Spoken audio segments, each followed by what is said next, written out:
IPL వేలం ఎలా ఉండబోతోంది? వేలానికి ముందు ఏ జట్టులో ఎవరుంటారు? ఇలా రకరకాలుగా చర్చ జరుగుతోంది. ముఖ్యంగా ముంబై ఇండియన్స్పై అందరి ఫోకస్ పడుతోంది. రోహిత్ శర్మ అసలు ముంబై ఇండియన్స్తో ట్రావెల్ అవుతాడా లేదా అన్నదే ఇప్పుడు హాట్ టాపిక్ అవుతోంది. ఎంఐని వదిలేసి మరో ఫ్రాంచైజీకి కెప్టెన్ అవుతాడనే వాదన వినిపిస్తోంది. లక్నో సూపర్ జైంట్స్ కెప్టెన్సీ రేస్లో హిట్ మ్యాన్ ఉన్నాడని కథనాలొస్తున్నాయి. కేఎల్ రాహుల్ ఈసారి రాయల్ ఛాలెంజర్స్ బెంగళూరుతో జతకట్టవచ్చని ప్రచారం జరుగుతోంది. కొందరు మాజీలైతే ఆర్సీబీకి రోహిత్ను కెప్టెన్ను చేయాలని కూడా అభిప్రాయపడుతున్నారు.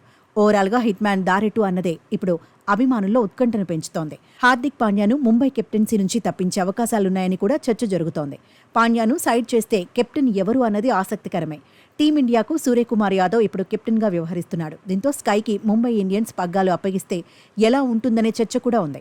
రోహిత్ శర్మ ఇప్పటికే అంతర్జాతీయ టీ20లకు గుడ్ బై చెప్పాడు. కానీ ముంబై ఇండియన్స్కు బ్రాండ్ ఇమేజ్ తీసుకురావడంలో హిట్ మ్యాన్ చాలా కీలకంగా నిలిచాడు. 2011 నుంచి ముంబై ఇండియన్స్ తరపునే ఆడుతున్నాడు. 5 సార్లు ఛాంపియన్గానూ నిలబెట్టాడు.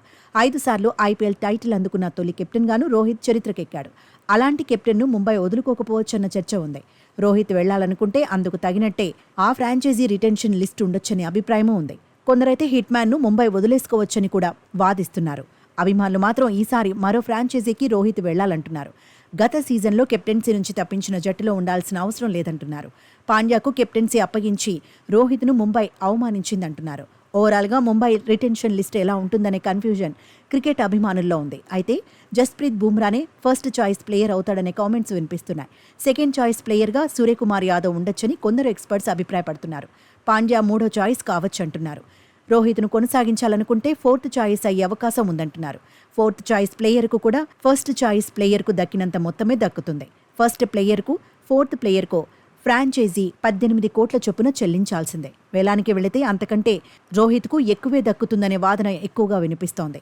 ఇషాన్ కిషన్, తిలక్ వర్మ కూడా ముంబై ఇండియన్స్కు కీలక ఆటగాళ్లే.